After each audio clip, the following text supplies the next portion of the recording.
Hello, people of the Picture Pipes. I'm Mr. Spork, and these are Mr. Spork's hands. Winter is on its way here in Canada, and that means snow and snowboarding and maple syrup candy made in snowbanks and all those things that make Canadian winters great. But one of the things that isn't great is chapped lips. The cold and the wind up here make your lips crack and split, and so you need something to protect them, and for me that's been lip balm in the past. I've been a fan of these little jars of the stuff for ages, and usually keep one in my pocket, but an old empty jar I saved for some unknown reason from a decade ago reminded me how cheap this stuff used to be. $1.19 seems fair, right? So imagine my surprise when I went to the mega discount mart the other day to stock up, and they wanted $5 for a pile of the stuff. $5.19 I think it was. I'm wondering what rare element could be in there that makes 7 grams worth of this stuff worth quadruple the price in just a couple of years.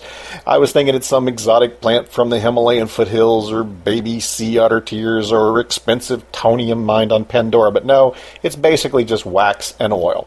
So of course I went to my trusty old YouTube to see if I could make my own, and sure enough there are dozens of videos about how to make this stuff, but curiously they all seem to be made by attractive women. I figured it's time for an ugly guy like me to concoct a manly formula just for utilitarian winter warriors who don't normally visit the cosmetics making video section on YouTube. What makes it manly, you ask? Well, mine isn't going to be pink. It won't smell like strawberries or Hello Kitty, and most importantly, I'm going to wear my trusty red plaid lumberjack shirt while I make it. I should point out that I've had this shirt for at least 15 years, long before they were fashionable, which just proves that if your wardrobe is horribly out of date, you should just wait another decade and it'll come back into style. There are 2 main ingredients in this stuff, but I'll tell you about some other additions you can toss in later. Beeswax and coconut oil are all you really need, though. I got this puck of pure beeswax, 100% pure beeswax from my local beekeeper woman at the farmer's market for a whopping 25 cents. This is easily enough for 10 or 15 jars of lip balm. Find your local beekeepers and buy from them if at all possible. They make great honey and wax and candles and all manner of things, so support them if you can. And I say that because I'm about to become a beekeeper myself, but that's a whole other series of videos. Beeswax itself has all the properties you need in a lip balm naturally, but it's too hard to apply on its own, so we need to add the coconut oil, the other major ingredient, to soften the mix. Coconut oil is all over the place these days. It's the new hip ingredient of the month with all the natural food types. I got this whole jar for $5 at my grocery store. You don't have to get the fancy expensive brands processed by vegan virgins for this unless you're really into that sort of thing. Coconut oil has a unique property of being solid at room temperature, but it melts just above that when it hits body temperature. That's why we can use it to soften the harder beeswax. The ratio that works for me in my climate is 2 parts coconut oil to 1 part beeswax. You might need to adjust that a bit, though, depending on your ambient temperatures and how hot your fingers are. If you're like most of my ex-girlfriends and have witch-cold fingers, you might need to add a bit of coconut oil to make it softer, and if secretly you're heat miser living in equatorial Peru, you might have to up the beeswax a bit to make it harder. But you're going to need to play around with that recipe to get to what works for you. The other thing I found in all those other sparkly videos for making this stuff was that people were using the microwave to melt the wax and oil together. That will work, but let me tell you that if it splatters in there, cleaning the wax off the inside of the microwave is a huge pain. So I choose to use a double boiler setup. What's a double boiler, you ask? Well, it's just 1 pan on your heat source with water that simmers while another pan floats in that water so nothing scorches on the bottom of the pan. Another downside to the microwave method was that most of the ingredients needed to be chopped or grated down to get them to melt evenly, but with the double boiler, you can just leave the big chunks simmering as long as you need to, and they will eventually melt down. No extra processing beforehand of the beeswax necessary. I got this particular pan for $5 at the discount store a while back when I was doing some other wax melting projects for, I think I was making furniture polish. You don't need to use your good cookware for this, because even if you pour out every last drop of the wax, there's still kind of a residue that's left that's nearly impossible to get out. Just buy a cheap pan, use it for nothing else, and in retrospect I made a pretty good choice with this one. I'd never buy a saucepan with non-stick coating for using food preparation, but it seems to help with getting most of the wax out at the end of the thing. I also found that these little pour spouts were kind of handy for pouring straight into my jars without having to clean funnels and strainers and all kinds of other devices. So the fewer devices you pass this stuff through, the easier it is for cleanup. I don't use a good knife for this either. I just get one out of the back of your junk drawer and dedicate it to cutting your wax as you need to. I use a little plastic disposable knife here to stir things around as well, but if you don't have any of them laying around, just order some Chinese takeaway and save the chopsticks, because chopsticks make really good stirring sticks too. You need something to stir and dip in so that when you dip in the tip, you can pull it out. That'll cool very quickly, and then you can test that little bit of your mix before you pour out your entire batch. So get you something reasonable to stir with. That's the whole setup. Just give me a minute to get the water up to boiling, and I'll show you how to mix it up. You want to use a scale here. Try to get one that's accurate to the gram, because volume will fool you every single time, and weight is the only way to get the proportions exactly right. You want to write down exactly your ratio that works so you don't have to reinvent the wheel every time. In my case, I'm going to make here a triple batch, so I'm going to start with 8 grams of beeswax, and I just dump that straight in there.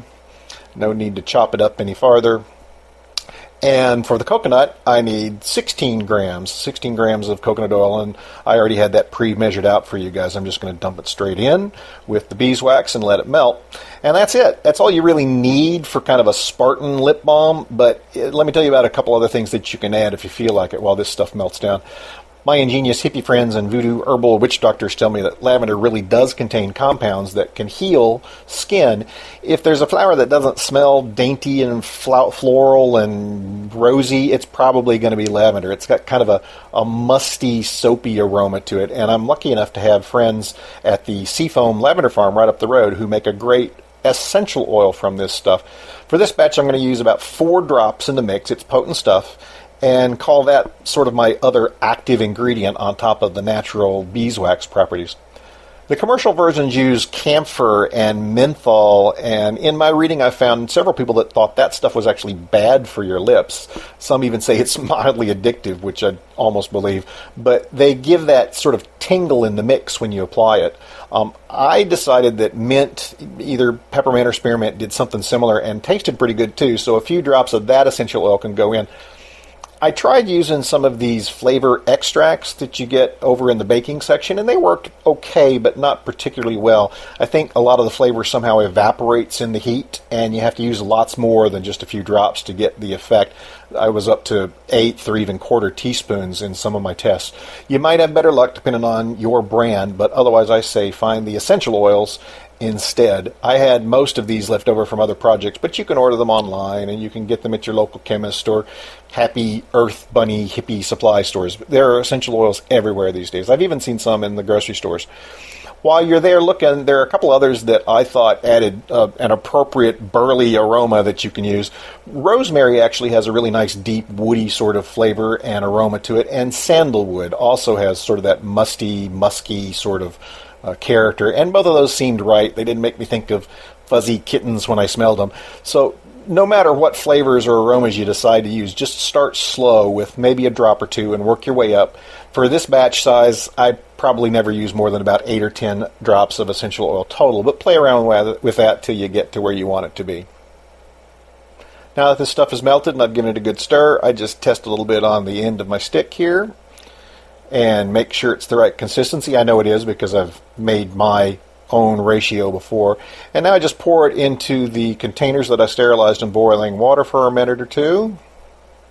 If you didn't think to save your old tiny jars, you can buy them by the dozen online and get as many as you need there. But you can also go look in your medicine cabinet. There's lots of little tiny containers that work there. I put some in an old contact lens case, and I had a little pill container that worked, and I even filled an old Altoids tin with some, but that might not be a good idea if you live in a hot climate, because this stuff can spontaneously melt in a hot car in summer if your container doesn't seal well. It'll be all over the dashboard, so you've been warned there. If you make a whole lot of extra, what you can do is just put it in a little tiny mason jar, and it'll solidify in there, of course. I know it's kind of hard to get your fingers down in there. I don't expect you to. Basically, just fill your one little container that you walk around with, and then when you need some more, drop this container right back into boiling water. It'll remelt. You can pour off what you need, seal it up, and throw it back on the cabinet. I think this stuff can probably be melted and remelted a dozen times before it starts to break down. It might even be longer. I don't know. I've never needed to melt it that many times. But there you go. For the big surplus, put it in a big pack and melt out what you need one at a time, one jar at a time. That's it from Spork Labs this time. I hope this video is useful to you. Thanks as always for watching. Thanks for watching the advert that runs after this, because that's what lets me keep making videos for you. You can hover up in that corner there just to get the link directly to my blog that's got this recipe and all my wacky farm and kitchen ideas and my tiny house thoughts. Leave me a comment, subscribe, just enjoy wandering around in my brain and have some fun. Until next time, I'm Mr. Spork. These are Mr. Spork's hands, and I'm going to go manly up my lips right now. Cheers.